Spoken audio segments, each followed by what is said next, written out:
Good morning, everyone. Today we will learn more about the topic stopping and starting. For that, you need student book page number 80 and 81.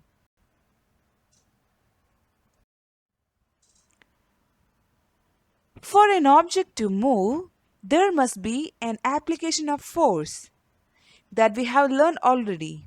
That means if some object is not moving, to make that object move, we have to give some force. If we are not giving any force, that object will not move.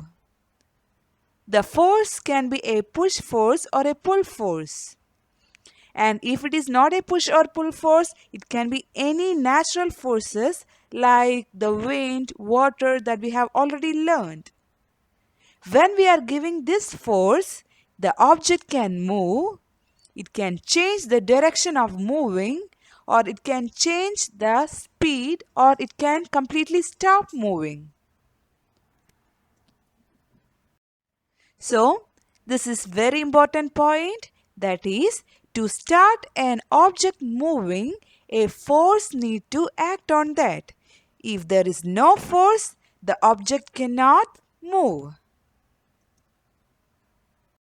And for a moving object, to make that object stop, again we want to give some force.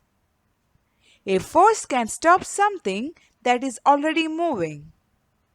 So to start an object moving, we have to give force, and to make that moving object stop also, we have to give some kind of force.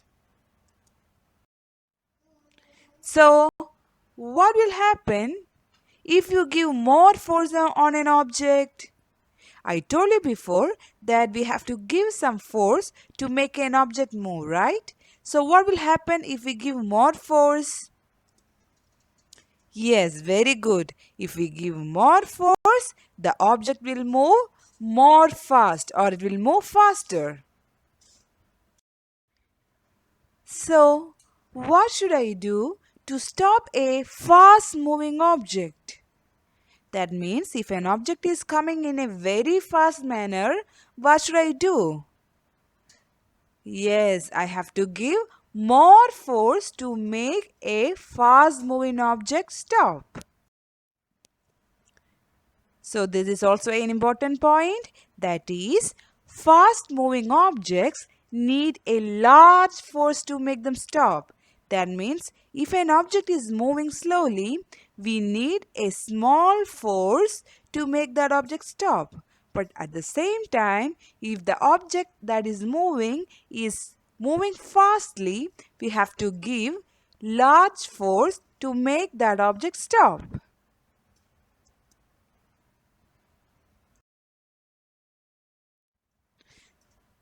And here you should be having a doubt. Miss Rose said, when you give force on an object, it will move, right? So what will happen if we give more force? It will move faster. But Miss Rose also said that if we give force, it will stop. So what will happen if you give force on an object, on a moving object? Does it move faster or does it stop? We will see. Okay. This is a picture that a man is giving force on a table to make the table move. So, what should this man do to make this table move faster? If this man is giving force from this side or this direction, he has to apply more force from this direction itself. Then only the table will move faster. So this is the case when the object is moving faster. When you give more force, the object will move more faster. Okay? But the force that you are giving should be in the same direction. So can you look at this picture, everyone, now? Here somebody has given some force from this point, and the cards are falling over one another because of this force. And what if somebody is standing here and giving some force in the same direction? Yes, this is when the cars will move faster. But here one man has, or the man is standing and giving the force in the opposite direction. When this man is standing here and giving the force in the opposite direction, what is happening? Yes, he is stopping the cars from falling down. So that is the difference. Okay? If the force you are giving in the same direction, the object will move faster. But if you are giving the force in the opposite directions, that means you are trying to slow down that object, or you are trying to stop that object. Now, can you look at these pictures? Here you can see a goalkeeper is trying to catch the ball. You can see two pictures, right? I have marked the pictures as A and B. Now we have some questions based on these pictures. So you have to be very careful observing these pictures. Now you have to observe both the pictures and you have to tell me in which picture was the force of football bigger. That means in which picture do you think that the ball came so much faster? If an object is moving faster, that means somebody has given more force on that, right? So what do you think? In which picture was the force of football bigger? And why do you think so? Can you look at this picture? I feel like in this picture, that is picture B, the ball came in a greater force.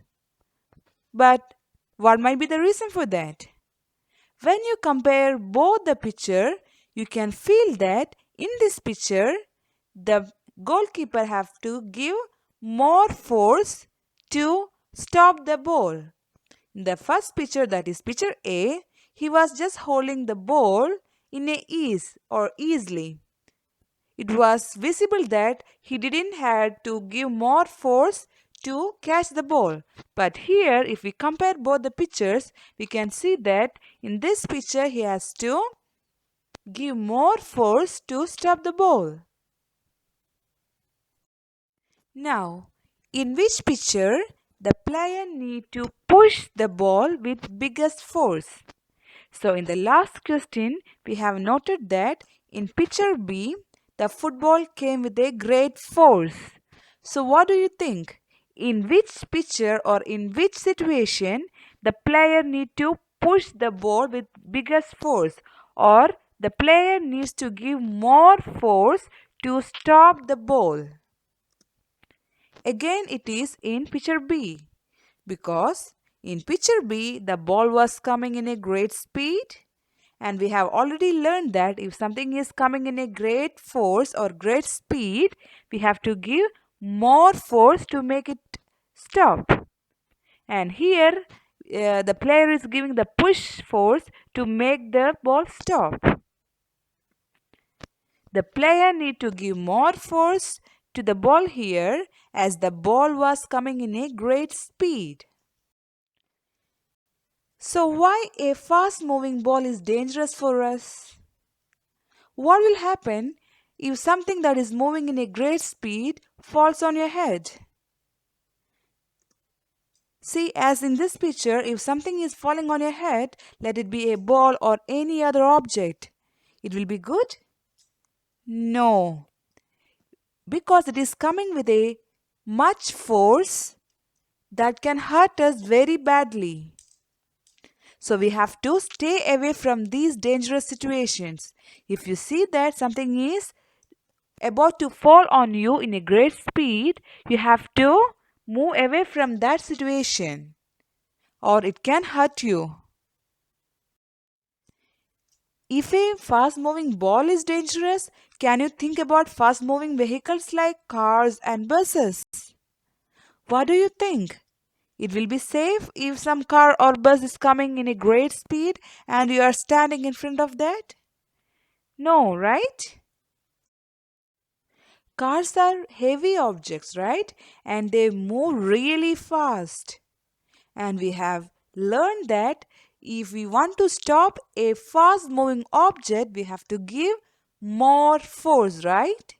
And if the car is coming in a great speed and if the driver wants to stop the car, they need to apply force to the brake. You know what is called a brake, right? We are giving a force to make the car stop. This is the brake here. Can you see that? So we have to give this brake. So what will happen if you jump in front of a car or if you are carelessly crossing the road? The cars or the other vehicles will be coming in a great speed. They will not be thinking that somebody will come in front of their car just like that. And we have learned that to make a moving car stop, we have to apply force on the brake. And if the car is moving in a greater speed, we have to apply more force on the brake. So for that, the driver needs some time.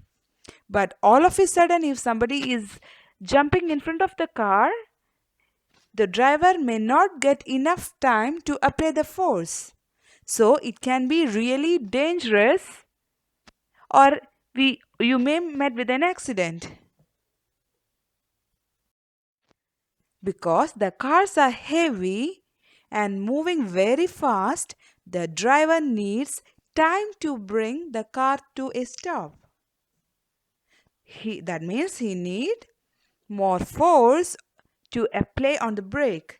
For that he needs some more time. So we have to be very careful while crossing the road and being on a road. Here in UAE, we do have different laws and rules. So only thing we have to do is we have to obey those rules. Then you will be safe. You are having a homework today, that is workbook page number 69. You have to make a poster to tell the children how to cross the road safely. And when you are making the poster, you have to warn the children that the moving traffic is very dangerous. That is, the cars and all the vehicles that is coming in a great speed is very dangerous. And it is because of that it is very difficult for the cars to stop suddenly. You have to mention that and make a poster to tell the children how to cross the road safely. You can take this picture as an example. And if you want to add something, you can add. And if you want to write any message that you want to tell your younger children or younger brothers or sisters, you can write or add that one also.